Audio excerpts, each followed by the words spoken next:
Assalamualaikum warahmatullahi wabarakatuh.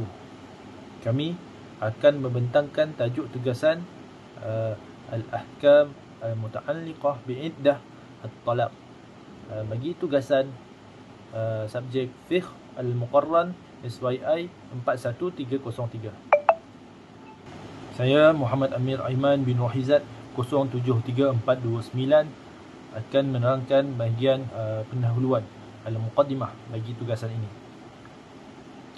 Iddah dianggap sebagai salah satu hukum asas dalam syariat Islam yang berperanan dalam mengatur hak dan tanggungjawab wanita selepas perceraian atau kematian suami. Iddah ialah tempoh yang wajib dilalui oleh seseorang wanita selepas diceraikan atau kematian suaminya sebelum ia dibenarkan untuk berkahwin semula. Tujuan pensyariatan iddah adalah untuk menjaga kestabilan sosial, mengelakkan kekeliruan nasab dan memberi peluang kepada pasangan untuk kembali rujuk jika masih ada keinginan untuk bersama. Dalam hal ini, para fuqaha telah sepakat terhadap beberapa hukum seperti wanita yang belum disetubuhi oleh suaminya tidak mempunyai iddah, wanita hamil yang diceraikan tamat iddahnya setelah melahirkan anak, dan wanita yang tidak haid sama ada disebabkan faktor usia atau sebab lain, iddahnya adalah selama 3 bulan. Namun begitu, terdapat perbezaan pandangan dalam menafsirkan maksud al-quru' dalam ayat Al-Quran yang berkaitan dengan iddah bagi wanita yang telah disetubuhi, di mana para ulama berbeza pendapat sama ada maksudnya adalah waktu suci atau waktu haid. Perbezaan tafsiran ini mencerminkan kepelbagaian ijtihad dalam kalangan ulama serta kesannya terhadap pelaksanaan hukum syariah dalam pelbagai mazhab. Oleh itu, kajian ini bertujuan untuk menganalisis perbezaan tersebut dan mendalami kefahaman terhadap hukum hakam iddah dalam Islam. Assalamualaikum warahmatullahi taala wabarakatuh. Nama saya Muhammad Hifzan bin Azman Shah, nombor metik 072431. Okey, insya-Allah saya akan meneruskan pembentangan ini dengan bahagian tahwil mahal nizai, iaitu tempat perbezaan, iaitu tempat perselisihan hukum di antara mazhab-mazhab ataupun para ulama. Okey, kita akan mulakan dengan mahal ittifaq, iaitu benda yang disepakati dulu, iaitu dalam hukum ini, dalam tajuk ini adalah ada 3. Yang pertama adalah al-mi'ah mutallaqatu qabla dukhul la 'iddata 'alaiha, iaitu yang bermaksud wanita yang diceraikan sebelum berlakunya persetubuhan tidak dikenakan iddah. Sepertinya dalil dalam surah Al-Ahzab ayat 49. Dan hukum ini disepakati oleh para ulama. Okey, yang kedua adalah, persamaan yang kedua adalah al-mi'ah al-hamil mutallaqatu tanqadi iddatuha biwada'il hamil sawa kana talaqa waja'in aw ba'in, iaitu yang bermaksud wanita yang diceraikan dalam keadaan hamil, iddahnya tamat selepas kelahiran anaknya, sama ada tolak raj'i ataupun tolak ba'in. Dalilnya daripada surah Al-Talaq ayat keempat. Ini pun disepakati oleh, maksudnya semua ulama mensepakatikan hukum ini.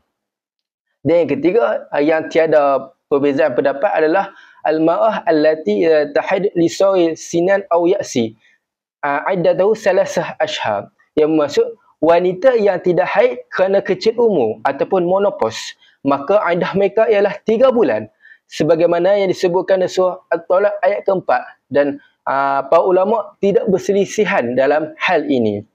Okey, sebenarnya apa yang apa yang kita ingin dibincangkan dalam assignment ini, iaitu mahal ikhtilaf, apa yang berbeza pendapat dalam tajuk ini dan tajuk assignment ini, iaitu tempat perbezaan pendapat adalah daripada segi al-quru', iaitu al-ikhtilaf al-ulama fil makna kalimah al-quru' fil ayat allati taqulu an iddata salasah quru' lil ma'ah allati dakhala biha zawjuha summa talaquha.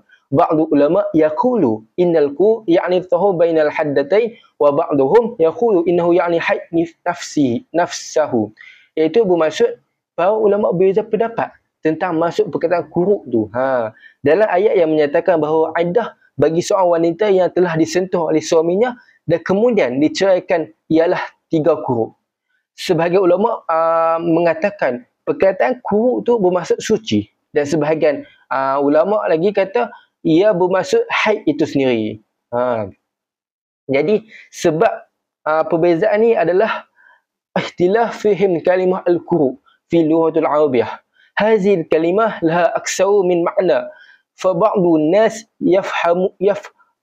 yafhamahuma ala anha taharah wa ba'dhum yafhamuma ala anha haid. Lihazal sebab ikhtilaf ulama fi tafsir hadhihi al-ayat. Itu bermaksud perbezaan ini berpunca daripada perbezaan pemahaman terhadap masuk kuruk tu, iaitu sebahagian kata sebab kuruk ni mempunyai pelbagai makna, dan ada yang memahami perkataan kuruk ni sebagai suci, dan sebahagian pula yang memahami perkataan kuruk ni sebagai haid. Oleh itu para ulama berbeza dalam mentafsirkan ayat tersebut. Selain itu perbezaan dalam hadis dan riwayat juga memberikan kesan terhadap perbezaan pandangan para fuqaha. Jadi kita akan dengar dengan lebih detail dan lebih lanjut yang pembentangan yang diterangkan oleh sahabat-sahabat saya yang lain. Itu saja daripada saya. Assalamualaikum warahmatullahi taala wabarakatuh. Assalamualaikum warahmatullahi wabarakatuh. Nama saya Muhammad Afham bin Muhammad Rozali, nombor metrik 074578. Di video ini saya akan melakukan pembentangan akan dalil-dalil yang digunakan pakai dalam tajuk Al-Ahkam Al-Muta'allaqah bi'iddah At-Talaq, iaitu hukum-hukum yang berkaitan dengan iddah selepas penceraian. Dalil yang pertama adalah berkaitan dengan iddah al-mar'ah al-mutallaqah allati la tazalu tahidhu. Dia bermaksud iddah wanita yang diceraikan dan masih didatangi haid. Dalilnya daripada surah Al-Baqarah ayat 228. A'udzubillahi minasyaitonirrajim. Wal mutallaqatu yatarabbasna bi anfusihinna salasata quru.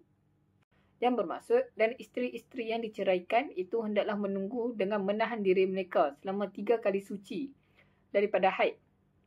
Haza amru minallahi ta'ala lil mutallaqati al-madkhuli bihinna zawati aqra'i an yatarabbasna bi anfusihinna salasata quru. Wa ma'ni at-tarabbusi huwa at-tawaqufu 'anil nikahi wa habsun nafsi anhu. Yang bermaksud, ini adalah perintah daripada Allah Ta'ala kepada wanita-wanita yang telah diceraikan dan mereka ni telah disetubuhi serta mempunyai haid supaya mereka menunggu dalam tempoh iddah mereka, iaitu 3 kali suci. Maksud tarabbusi iaitu menunggu itu ialah menahan diri mereka daripada berkahwin dan tidak membenarkan diri untuk menikah dalam tempoh tersebut. Tu'akkidu hazihi ayat ala wujubi intizari al-mar'ati al-mutallaqati muddatan salasati qura' qabla an tatazawwaju marratan ukhra tahdifu fitratu al-iddati ila dhamanin waduhin nasabi wa itahati firsatil liruju' wa himayati karamati al-mar'ati wa usratiha. Jadi, ayat ini menegaskan kewajipan bagi seseorang wanita yang telah diceraikan oleh suaminya itu untuk menunggu selama 3 kali suci sebelum dia boleh berkahwin semula. Tempoh ini adalah bertujuan untuk memastikan kejelasan nasab, memberi peluang kepada suami isteri itu untuk rujuk serta melindungi maruah wanita itu dan keluarganya. Sebenarnya ialah kita masuk pula kepada dalil yang berkaitan dengan iddah al-mar'ah al-hamil, yang bermaksud iddah perempuan yang sedang hamil. Di dalam surah At-Talaq ayat yang keempat, qala Allah Ta'ala a'udzubillahi minasyaitonirrajim wa ulatul ahmali ajaluhunna an yad'na hamlahun. Barakallahu azim. Yang bermaksud, dan perempuan-perempuan mengandung tempoh iddahnya ialah hingga mereka melahirkan anak yang dikandungnya. Tahtawi hadza tarjamah ala amrayni. Awalan iza kanat mar'ah hamil wa talaqat, sani iza kanat mar'ah hamil wa mata anha zawjaha. Yang bermaksud, di dalam terjemahan ini boleh diambil 2 kandungan. Yang pertama ialah jika perempuan yang hamil itu telah ditalakkan oleh suaminya, dan yang kedua ialah jika perempuan yang hamil itu dan mati suaminya. Qala Ibnu Qudamah ajma' ahli ulama fi jami'ul aqsar ala anna al-mutallaqah hamil taqtadi iddataha biwadi' hamlaha. Yang bermaksud, Ibnu Qudamah mengatakan bahawa para ulama telah bersepakat sepanjang zaman bahawa wanita yang hamil yang ditalakkan tamat tempoh iddahnya apabila dia melahirkan anaknya. Sani wa qad zahaba jumhur ahli ulama min salaf wa khalaf kama nuqil anhum Nawawi wa Ibnu Hajar ila anna hamil iza mata anha zawjaha tahil biwadi' hamil wa taqtadi iddah wafah. Yang bermaksud, yang kedua ni, majoriti ulama dari kalangan salaf dan khalaf dan apa yang dinukilkan oleh Imam Nawawi dan Ibnu Hajar, mereka berpendapat bahawa wanita yang hamil yang kematian suaminya dia menjadi halal, iaitu boleh berkahwin apabila melahirkan anaknya dan iddah kematian suaminya tamat dengan kelahiran tersebut. Kesimpulan yang boleh dibuat daripada surah At-Talaq ayat yang keempat ini berkaitan dengan iddah perempuan yang hamil ialah para ulama telah bersepakat bahawa wanita yang hamil sama ada diceraikan ataupun ditinggal mati oleh suaminya, tempoh iddahnya akan berakhir sebaik sahaja dia melahirkan anak ini. Manakala di dalam kes kematian suami, majoriti ulama dari kalangan salaf dan khalaf seperti mana yang kita sebutkan tadi, mereka ni telah berpendapat bahawa kelahiran anak menandakan tamatnya iddah kematian. Maka, wanita hamil boleh berkahwin semula selepas melahirkan anaknya tanpa perlu menunggu tempoh 4 bulan 10 hari seperti mana yang perempuan biasa, yang perempuan yang tidak hamil. Jadi pendapat ini juga disokong oleh nas Al-Quran, hadis yang sahih serta telah diamalkan di dalam fiqh Islam. Sekadar itu sahaja daripada saya. Sekian, terima kasih. Assalamualaikum warahmatullahi wabarakatuh. Nama saya Muhammad Aidil Hakimi bin Muhammad Ghazali Nizam, nombor matrik 072122. InsyaAllah saya akan kupaskan dengan lebih lanjut berkenaan jenis-jenis iddah yang terdapat di dalam iddah talak. Kita masuk pada jenis iddah yang pertama, iaitu iddah bagi wanita yang hamil. Allah SWT telah berfirman dalam surah Al-Baqarah yang mana ia berbunyi wa ulatul ahmali ajaluhunna an yadh'na hamlahun, yang bermaksud iddah bagi wanita-wanita yang hamil ialah sehingga mereka melahirkan anak di dalam kandungan mereka. Jadi dalam ayat ni terdapat dua perkara yang kita boleh tengok. Yang pertama, jika seorang wanita hamil dicerai. Yang kedua, jika seorang wanita hamil dan suaminya meninggal dunia. Jadi untuk perkara yang pertama ni memang tak ada khilaf dalam kalangan ulama. Ini wanita yang hamil ni iddah mereka sememangnya sehingga melahirkan anak. Tapi untuk yang kedua ni, jumhur ulama berpendapat bahawa apabila lahirnya anak itu maka selesai juga iddah untuk kematian suami itu.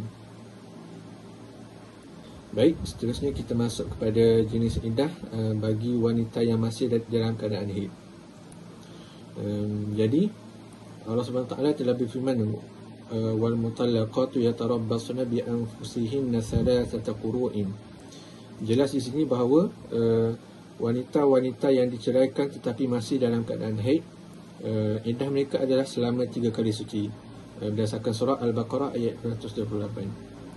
Tapi dalam sambungan ayat ini Allah SWT juga ada mengatakan wala yahillul lahunna an yaktumna ma khalaqallahu fi arhamihin, di mana dalam ayat ini Allah SWT juga meletakkan larangan kepada wanita-wanita yang dalam keadaan haid ini supaya tidak berbohong mengenai kandungan di dalam rahim mereka demi tujuan yang tidak elok lah. Contohnya, padahal wanita ini tidaklah dalam keadaan haid, tapi dia mengatakan dia masih dalam keadaan haid untuk mendapatkan tuntutan nafkah dan sebagainya dengan cara yang tidak sepatutnya.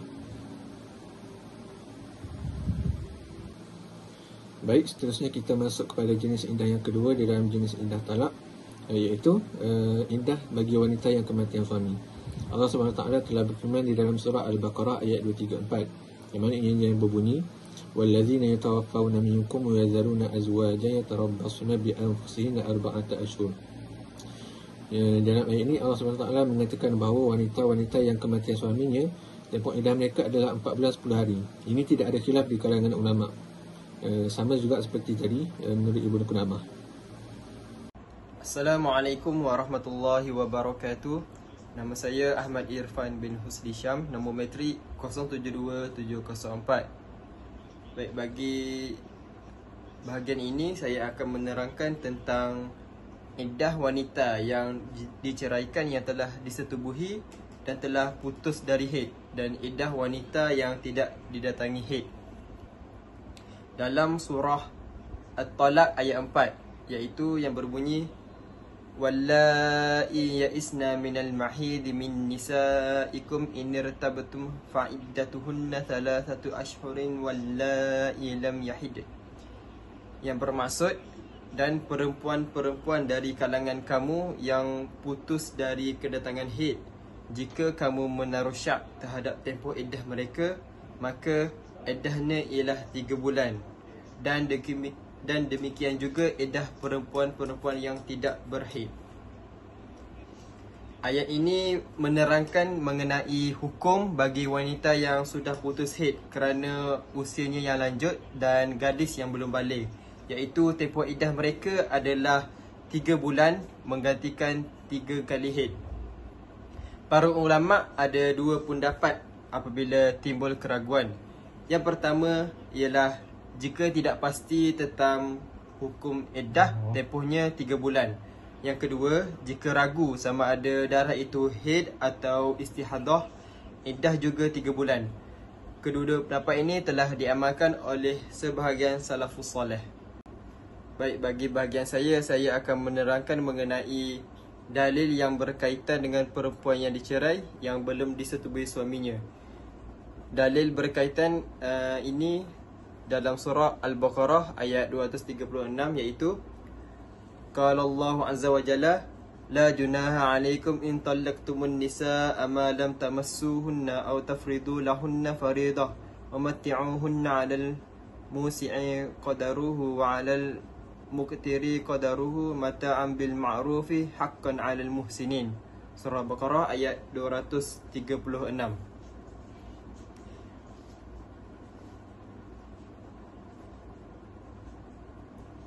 Dalam ayat ini menjelaskan bahawa talak sebelum berlakunya persetubuhan dan tanpa penetapan mahar adalah dibenarkan serta tidak berdosa.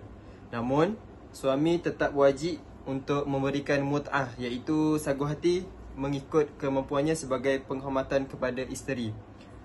Hukum ini diwajibkan ke atas golongan yang berbuat baik, menunjukkan keadilan Islam dalam menjaga hak wanita walaupun dalam keadaan talak sebelum bersama. Assalamualaikum warahmatullahi wabarakatuh. Saya Muhammad Adam bin Hamzi dengan nombor metik 074707 daripada Jelas Sarjana Muda Pengajian Islam Syariah. Baiklah, saya ingin membentangkan sedikit berkenaan dengan bahagian saya berkenaan dengan tempoh iddah bagi sesuatu berkenaan dengan tempoh iddah. Tempoh iddah ini merupakan satu isu yang amat penting dan sensitif mengikut fiqh Islam, khususnya dalam aspek kekeluargaan, penjagaan nasab dan sebagainya. Jadi, ia adalah turut melibatkan hak-hak kewangan seperti nafkah semasa iddah dan tempoh iddah yang berbeza berdasarkan situasi, cerai hidup, kematian ataupun belum disentuh. Okey, jadi isu utama dalam perbahasan iddah adalah makna perkataan. Bagi Al-Qura ataupun Al-Qura, salah satu tempat utama yang menjadi titik perbahasan dalam ilmu fiqh berkenaan iddah dalam firman Allah Subhanahu wa taala. Allah Subhanahu wa taala ada berfirman dalam surah Al-Baqarah ayat 228. A'udzubillahi minasyaitonirrajim. Bismillahirrahmanirrahim. Wal mutallaqatu yatarabbasna bi anfusihinna salasata quru'in. Iaitu yang bermaksud, dan wanita-wanita yang diceraikan hendaklah menahan diri, yakni menunggu selama 3 quru' dalam surah Al-Baqarah ayat 228. Perkataan Al-Qur dalam ayat ini merupakan pusat kepada kekhilafan ulama berkhilaf kerana dalam bahasa Arab klasik perkataan Al-Qur itu ialah lafaz mustarak, iaitu mempunyai 2 makna yang bertentangan. Boleh ia menjadi bermakna kepada haid menurut mazhab Hanafi dan Hambali, boleh juga menjadi makna kepada suci haid at-tahru daripada mazhab Maliki dan Syafi'i. Jadi perbezaan ini menyebabkan perbezaan dalam pengiraan tempoh iddah bagi wanita yang diceraikan, dan juga Al-Qur haid, maka wanita perlu melalui 3 kali haid. Jika Al-Qur membawa maksud kepada suci, maka wanita perlu melalui 3 kali tempoh suci antara haid. Jadi perbezaan ini tidak hanya teknikal, bahkan memberi kesan dalam penentuan bila tamatnya iddah yang menjadi asas kepada kebenaran untuk berkahwin.